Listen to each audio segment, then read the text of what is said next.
So it looks like it is about time for us to get started. So we'll go ahead and get started. Again, welcome. My name is Justin McBride, and this is Getting Smarter with Study Drugs, part of DrugFreeAZKids.org's lunchtime webinar series. Before we get into the meat and potatoes of today's webinar, I want to give you a little bit of info about who we are, who I am, and why we're here today. DrugFreeAZKids.org is a program of Southwest Behavioral and Health Services. And here at DrugFreeAZKids.org, we provide services and programs to a variety of different people. We provide primarily parent education classes right now through our active parenting workshop series that we hold at different schools, churches, and community centers throughout Maricopa County. We also present one-time presentations, are kind of a snapshot of the big four substances that are abused among youth in Arizona, which are alcohol, marijuana, tobacco and e-cigarettes, and prescription medication. And then we deliver webinars like what you're watching right now. These webinars serve as a little sample of a bigger issue.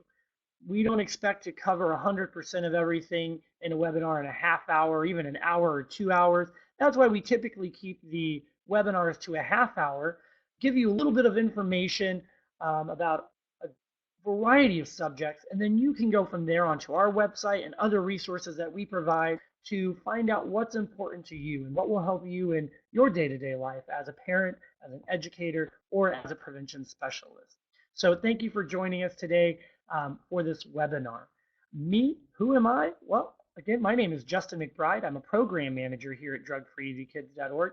And aside from these webinars, I also deliver some of the presentations and workshops that I previously mentioned, aside from handling various projects here. Have a tight-knit team at DrugFreeAZKids.org who support the webinars and the presentations and really keep everything running. So I want to thank them as well for being helping bring these webinars to you guys today. The reason I'm here is because I have a passion for empowering young people or empowering people who support young people, whether it's parents or educators, law enforcement, whoever they may be, and providing the tools and resources to young people really succeed and overcome some of those speed bumps when they come along, because they will.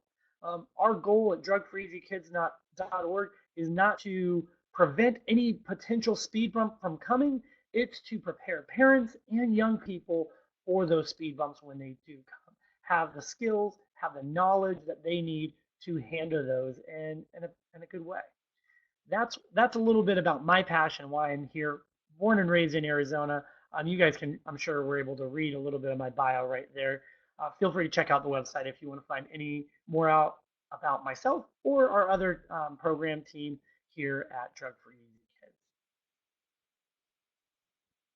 All right, so today's webinar, which is, again, getting smarter with study drugs. What we're going to cover today, what are study drugs and what are just medicine in general? What types of medicine are out there? Why are they abused? And then now what? So once we talk about those, what are we going to do with this information? Where do we go from here? Where can you guys go to get more resources for your families and for your communities? So are study drugs new? Are they? I don't think they are. And I think all of us here have seen study drugs in one form or another around for quite a while. For those of you who remember a TV show, Saved by the Bell, you might remember this clip that I'm about to play, which was a couple decades ago now. Pills? You mean you really are taking drugs? I need them. Jesse, give me those. I need them, Zach. I have to sing. Jesse, you can't sing tonight. Yes, I can. I'm so excited. I'm so scared.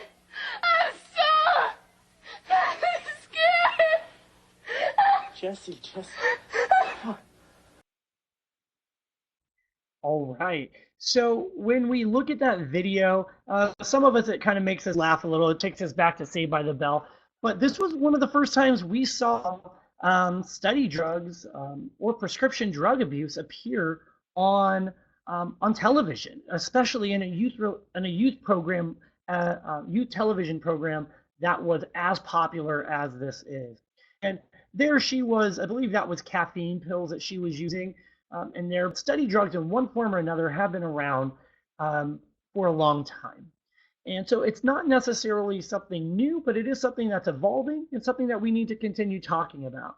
I use this metaphor all the time. McDonald's doesn't stop advertising when they're successful. So just because we're successful in sharing some of these messages and talking about these issues and why they're issues, how do we help protect young people, we don't just stop talking about them because the numbers drop. This is something we need to continue talking about, whether it's new or it's old. Because you bet McDonald's is going to be out there advertising until the end of time because it's something successful. It works. It helps drives people in their door, just as programs like this are going to help drive the message home about the dangers of substances such as study drugs. So what are study drugs? Well, in order to talk about study drugs, you really need to talk about medicine in general.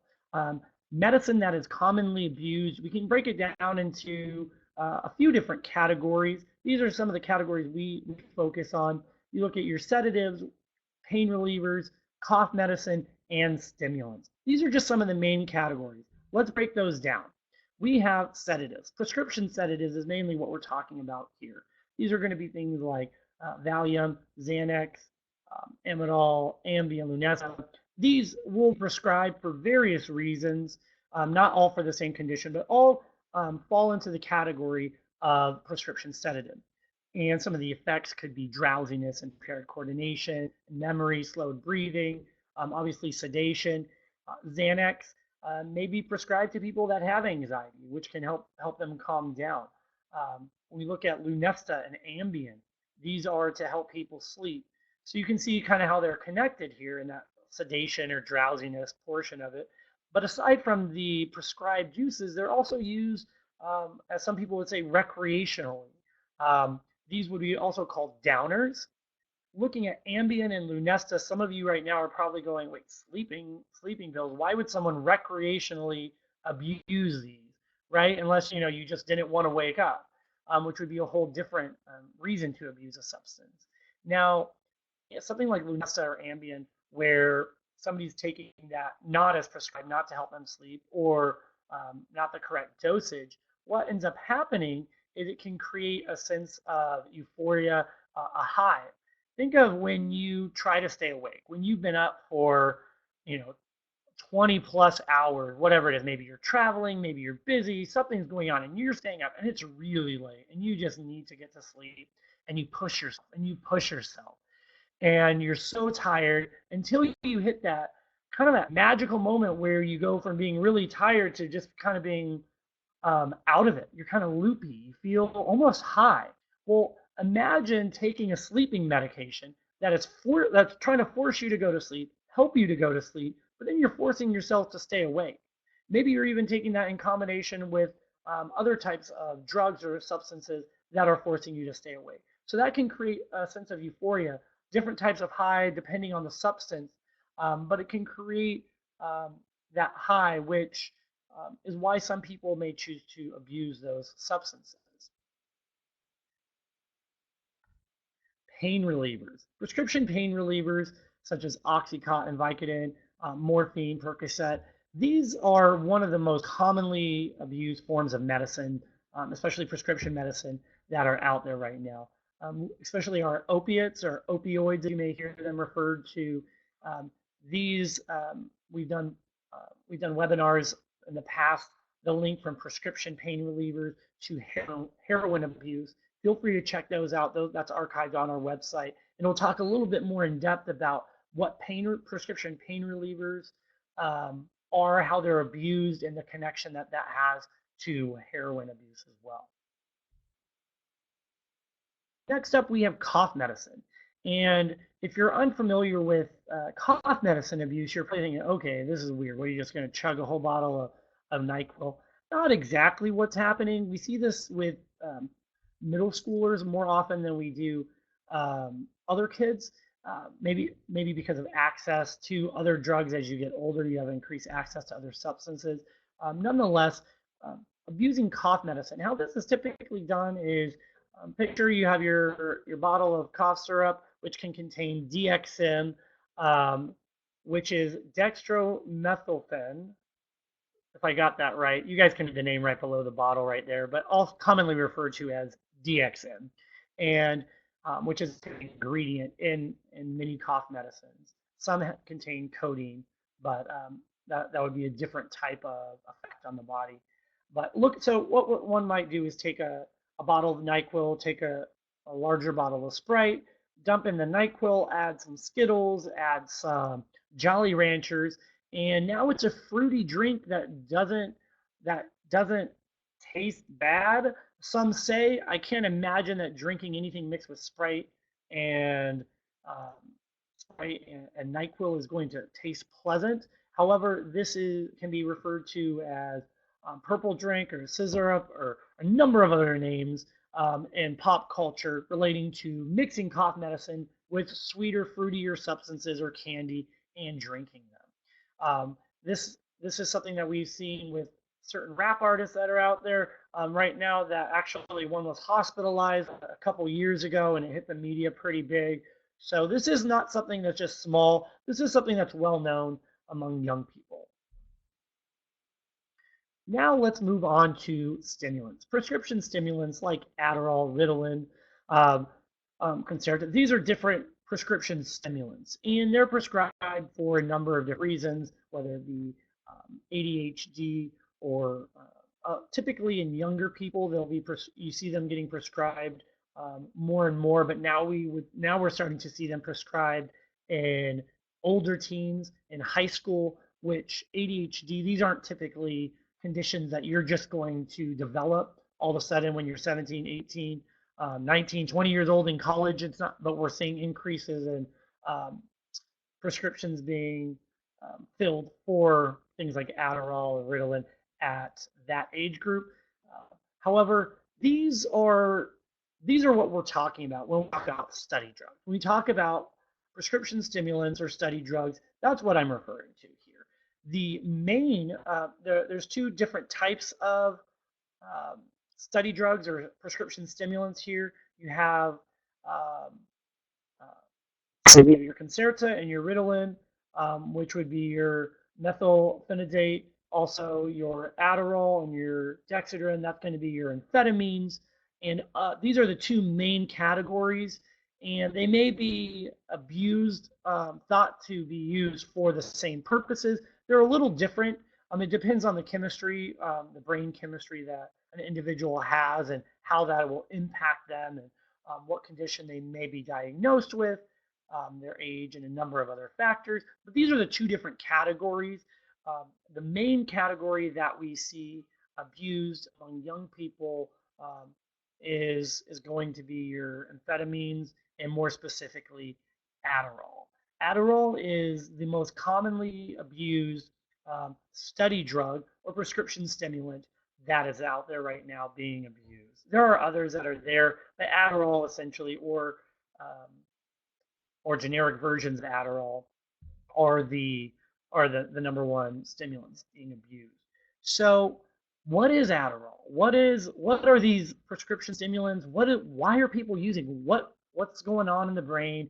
Um, does it help people study more? To help us answer a couple of those questions real quick, I'm going to put on a brief video from Health Animated that will give us a look at what these prescription stimulants, such as Adderall, are doing. Presented by Health Animated, your brain on Adderall. Can it boost your GPA? Have you ever been stressed for school? No time to write your paper or study? Adderall is typically used for ADHD. But according to a number of studies, this drug is used without a prescription by students. This has led to phrases like academic doping and concentration for $5 a pill. But does it really help improve your GPA? And at what cost to your health? Let's find out. Welcome to higher education. So, how does Adderall work? The brain of a person with ADHD has less dopamine in the frontal cortex. This results in decreased attention and planning and impaired functioning. Let's examine people without ADHD. Shown here, their brains have normal levels of dopamine. What happens when you take Adderall? Adderall is thought to increase dopamine and norepinephrine in the brain and help the frontal lobe to improve attention, planning, and functioning. As a brain stimulant, these increased levels of dopamine and norepinephrine can leave one feeling more focused. But does Adderall actually boost your GPA? Let's check out the facts. In an American study conducted in 2012, investigators concluded that Adderall has small effects on cognition in healthy young adults, despite them feeling a perceived benefit. Though you may feel like Bradley Cooper in Limitless, studies have not been able to prove that it will actually boost your GPA. But how safe is Adderall? Effects related to Adderall can be traced back to the neurotransmitters affected, dopamine and norepinephrine. Typically, norepinephrine is released when your body is in a stressed state, like when you see a bear. During stress, norepinephrine increases heart rate and blood pressure, supplying blood to your muscles so you can make a run for it or fight. The flood of dopamine to the brain's reward center causes a reinforcing effect that may lead to addiction. But is it addictive? The addictive potential of a drug depends on how fast it crosses the brain and how much crosses, but taking Adderall orally has less of an addictive potential because it takes longer to get to the brain. In the ADHD population, taking Adderall is not likely to cause addiction, but the jury is still out regarding the addictive potential in people taking it for studying. Let's switch gears and talk about the common side effects of Adderall. They include dizziness, insomnia, lack of appetite, diarrhea, nausea, increased or irregular heartbeat, and increased blood pressure. With that being said, who shouldn't take the drug?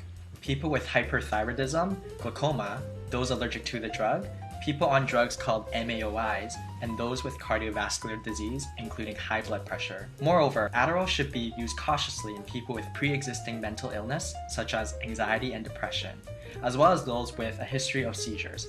Don't use Adderall without seeking the aid of a medical professional, as there is the possibility of it worsening those conditions. But what about sudden cardiac death? The pooled data from the FDA MedWatch found that there was no increased risk of sudden cardiac death in the ADHD population, so rest assured. All right, so looking at a couple things that they were talking about, and I want to reiterate a couple points. Throughout the video, they were talking about as prescribed or not prescribed.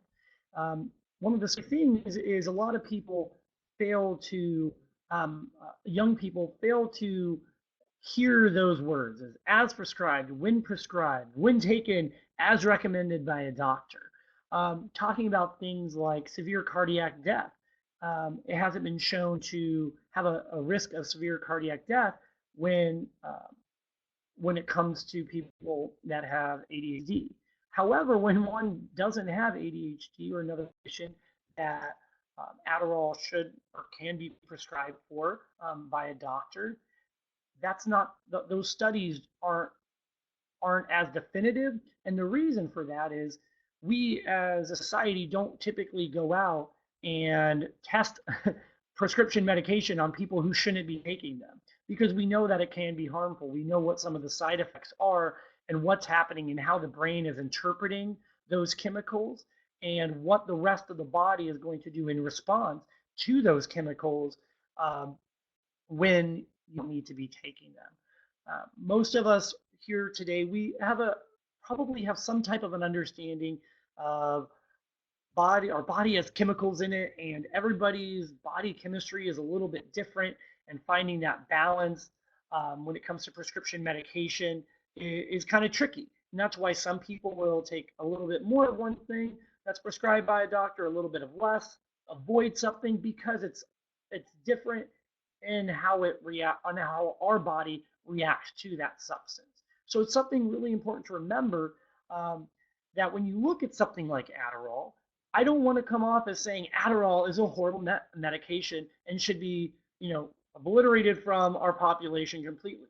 It does have some uses that have been proven to help people with conditions like ADHD when used in accordance with a doctor's recommendation and monitored appropriately. So I'm not saying that Adderall itself is a horrible medication. We're simply saying that any medicine, whether it's prescribed or not prescribed, when not used as intended, can be harmful. However, young people aren't always thinking about that. Why are they abusing these substances if they're not prescribed them? A lot of us would never consider like, oh yeah, let's go try that medicine. It sounds like fun, even though it's not prescribed. I know myself, I don't like taking medicine at all, even if it's recommended by a doctor. I don't really like foreign substances interacting with my body chemistry if I don't have to. But if a doctor recommends it, I'm going to go with my doctor's recommendations or find a couple recommendations. Young people, however, why are they abusing? Are they considering the same possibilities, the same risks as we are? Not quite. And this is why. Um, in their world, there's a ton going on, whether it's family, media, social media, television, music, um, there's school, there's friends. There's so much going on in their world for a young person. They have a lot going on. Sometimes we just think, oh, what do they have? They have school, right? That's all they do all day. They go to school. Well, just at school alone, they could be studying anywhere from 5 to 8 subjects in a day, ranging from science to math, English, performing arts, physical education, and a number of other subjects. And that's a lot going on. On top of that, they may have sports. They also may have relationships, whether it's friendships, boyfriends, girlfriends. Uh, they have family things that are happening, their immediate family, right at home. Also, people like cousins that are not always around but pop in and out every now and again. So there's a lot going on for kids to think about, to consider in their lives. And with all of these things happening, it's important to remember what's going on in their brain as well. In the mind of a young person, um, they're not processing information in the same way that we are. Um, when we look at the development of a brain, the human brain isn't even completely developed until around the age of 25. That's going to vary. Women, that will happen a little bit sooner and a little bit later for men and the individual. It just really depends. So it could range anywhere from 23 all the way up to the late 30s. I know a lot of people out there will say men don't fully develop until around the age of 30 or 35. The verdict's still out on that, so we'll find more out about that. But we do know that the last part of the brain to develop, no matter what that age is going to be this prefrontal cortex, that executive center of the brain. And that's a part of the brain that is going to help with things like judgment and foresight and decision making and empathy and um, another a number of other factors that this part of the brain controls. I call it the steering wheel of the brain. It's like having a Ferrari by the time you get to be a teenager without having the steering wheel on it yet. All the rest of your body and your brain starts to develop, your emotions um, are starting to develop or are already developed. Now, the ability to regulate those emotions, that's still right here at that prefrontal cortex.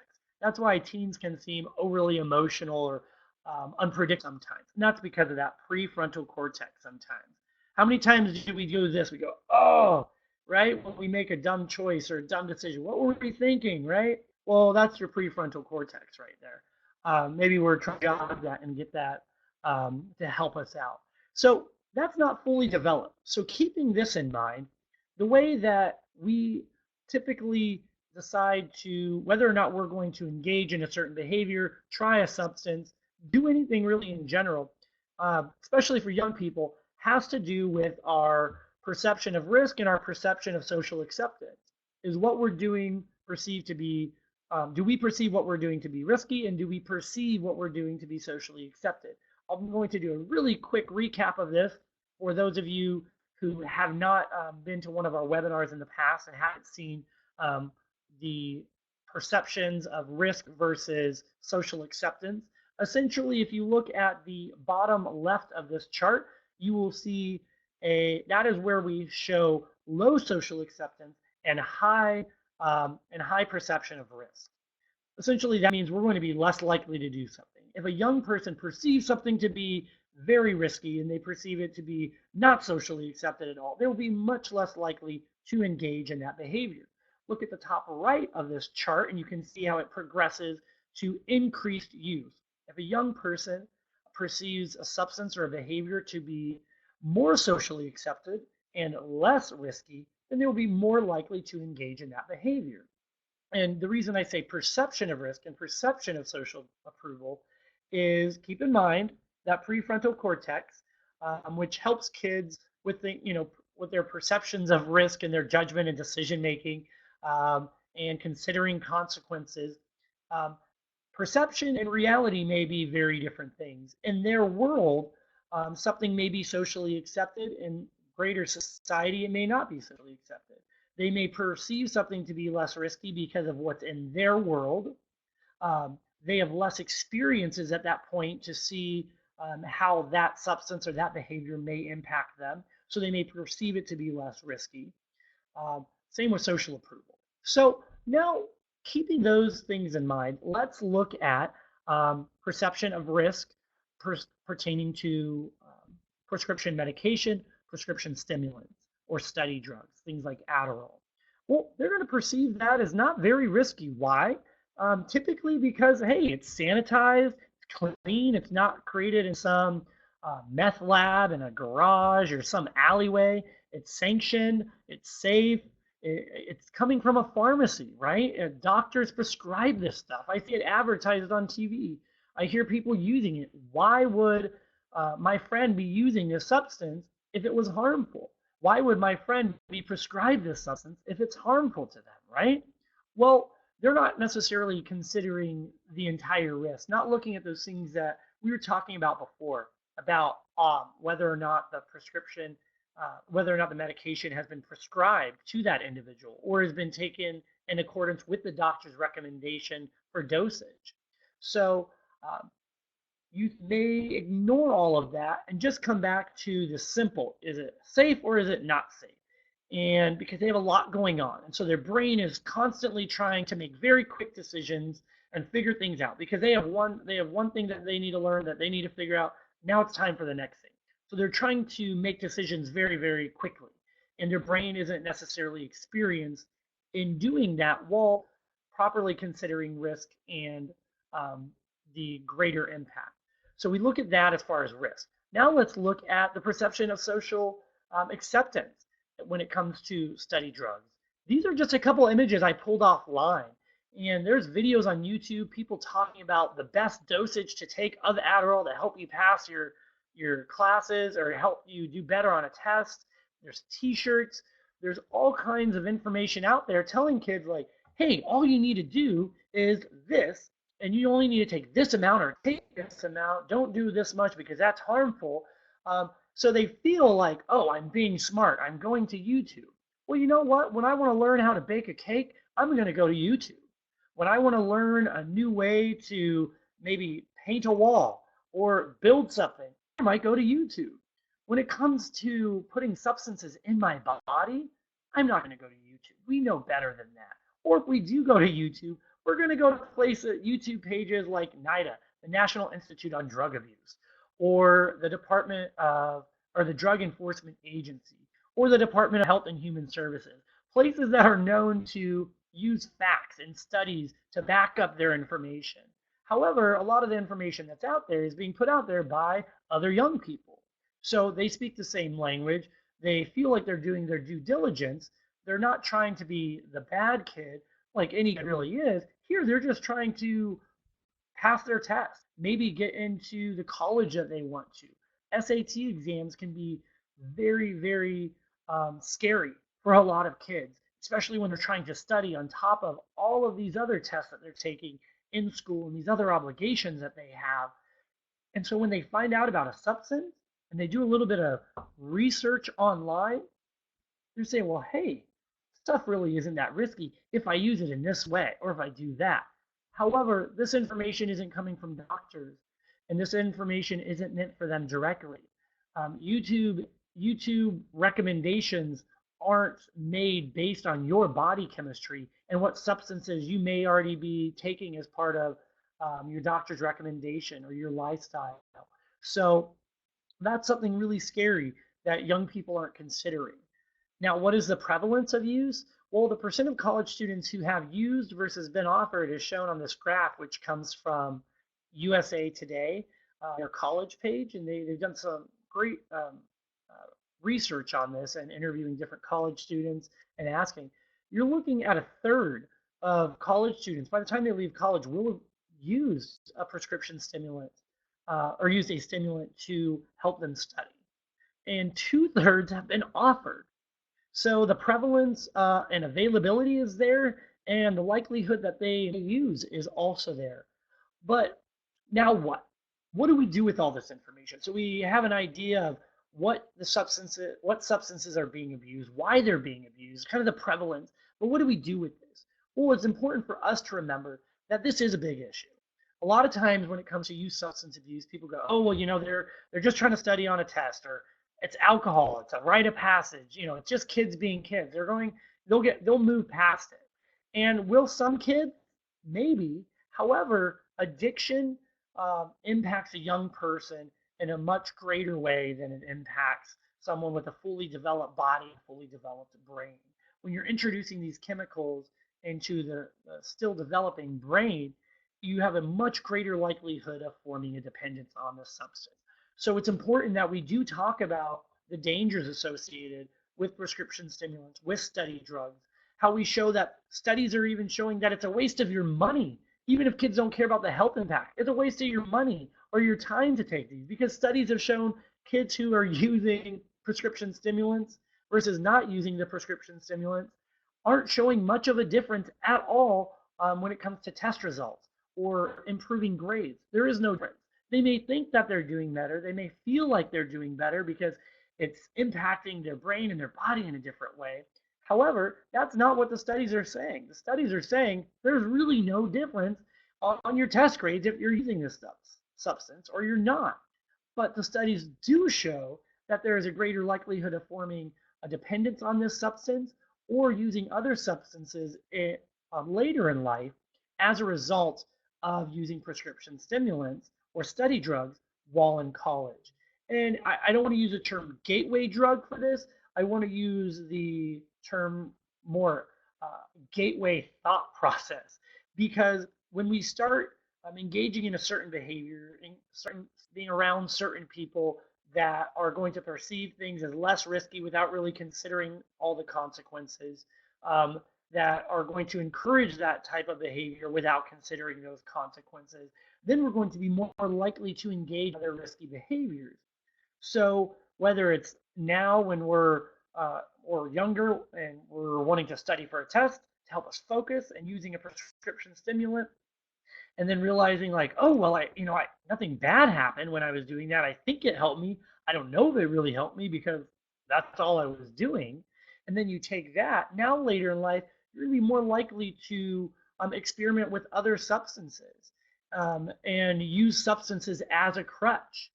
And we know this now, whether or not a drug is prescribed or not prescribed, overuse of medication is not good for an individual. It's going to throw off our body chemistry. So we want to be able to use medicine that is approved by the FDA, but in the lowest recommended doses as possible, and the least amount that we need. And when we start at a younger age using substances, we're going to be more likely to turn to them later in life as a crutch, something to help us get along. So what do we do with this information? And I'll quickly wrap this up for us so we can, because I know I try to keep these to about a half hour, and then we'll answer some questions. What do? We talk. We talk with kids, not just about the scary stuff, and we don't tell them, oh, if you use a substance, you're going to die and you're going to get addicted and you're going to become a junkie.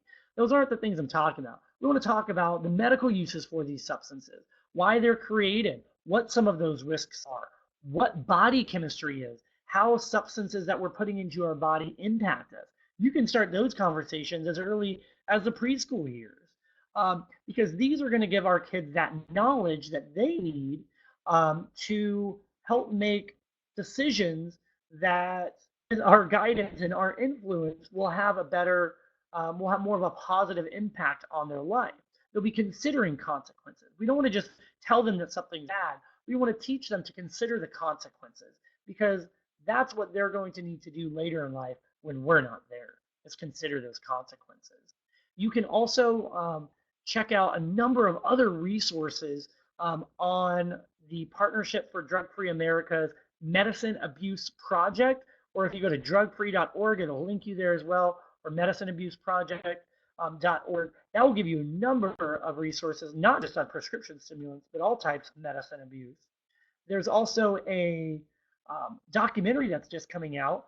This is the trailer, which after I answer questions and put up the survey, for those of you that want to check out the trailer for this documentary that comes from the Partnership for Drug-Free Kids, I'll show you this trailer, Breaking Points, which talks about prescription stimulants, using study drugs to get high, and the pressures among young people. It's a couple minutes, so if you want to hang around towards the end, you'll get to catch that, a sneak preview of that documentary as well.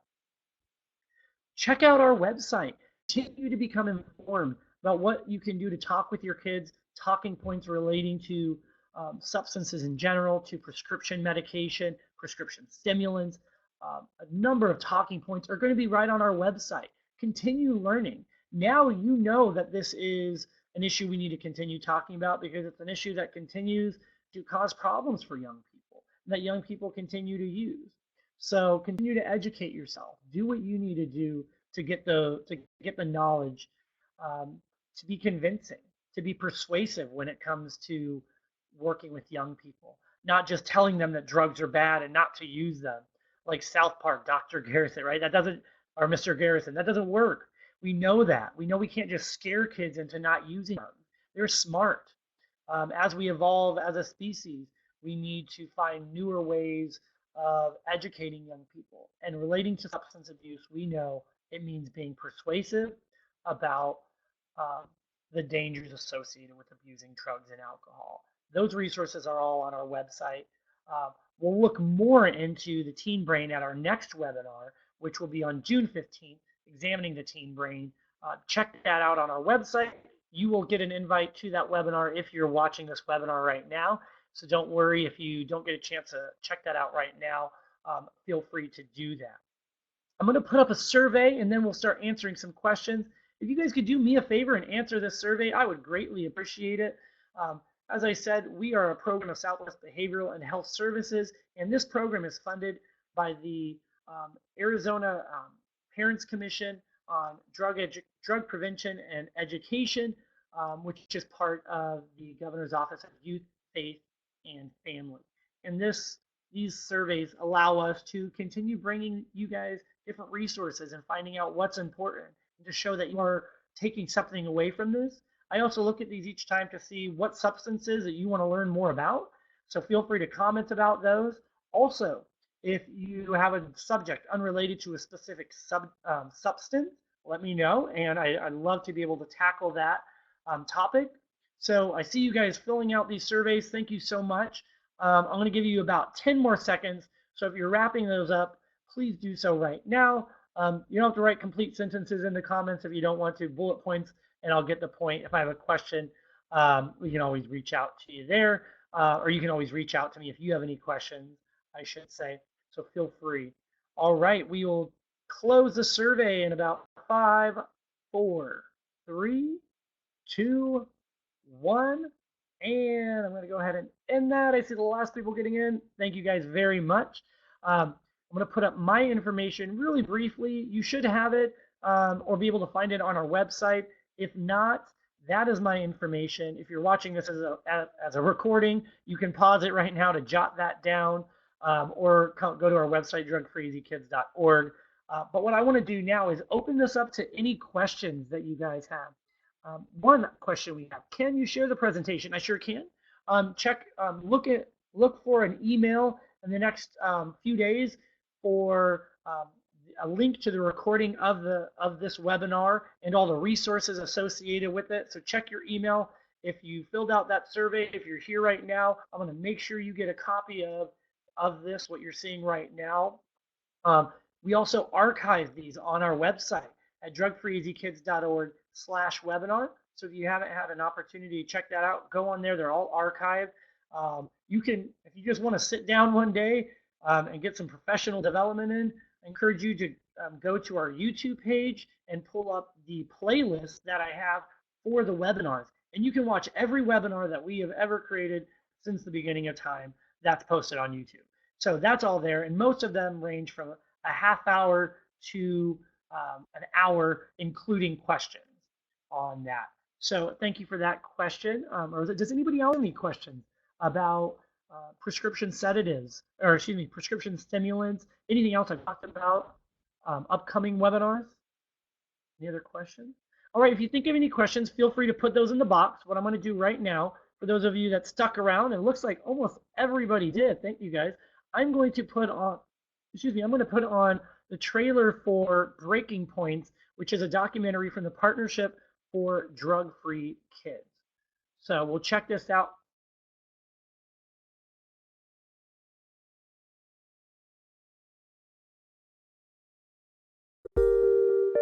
In America, we're expected to work really hard, we're expected to be the best. If you're not the best, then you're failing. If I fail, I'm dead, basically. Life's over. You don't go to college, you don't get a job, we don't need you. What if a big school is not doable? The intense pressure on getting into a brand name college has really changed the dynamic of the high school experience. You have to succeed, you have to succeed, you have to succeed. I'm in multiple AP classes, and then there's all these extracurriculars on top of that. List all the things that you do and tell us why you're the best. It's always you against your peers. You're creating an environment where all kinds of unhealthy things breed.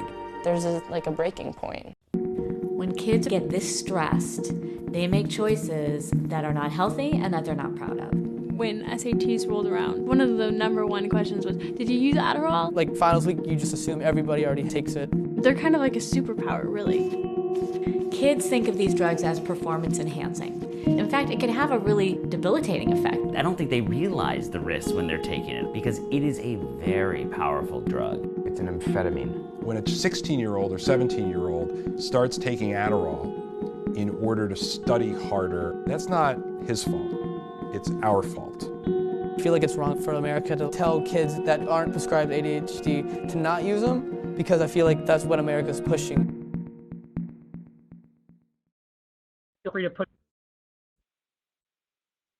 And that is the trailer for Breaking Points. If you want to find out more about Breaking Points, you can look for that email that I'll be sending out to everybody. Also, feel free to check out the Partnerships for Drug-Free Kids website, which is DrugFreeAZKids.org. That's the national partnership, and they will have information on there about Breaking Point, how you can even set up a screening of Breaking Point at your school, community center, wherever you want to do to screen that movie. So check that out on there to find out more information. I am going to put my information up on here again. Feel free to jot that down. Email me with any questions. I'm going to stick around for a second. If you have any questions that you didn't pop in the chat box yet, you can do that right now. But as always, email me with any questions or concerns. If you need help finding resources on any substances relating to youth substance abuse, and my phone number is there as well. Doesn't look like we have any more questions at this time. I want to thank you all for joining us today at DrugFreeAZKids.org Lunchtime Webinar Series, and I look forward to seeing you next month for Examining the Teen Brain on June 15th. Enjoy the rest of your day. Bye-bye.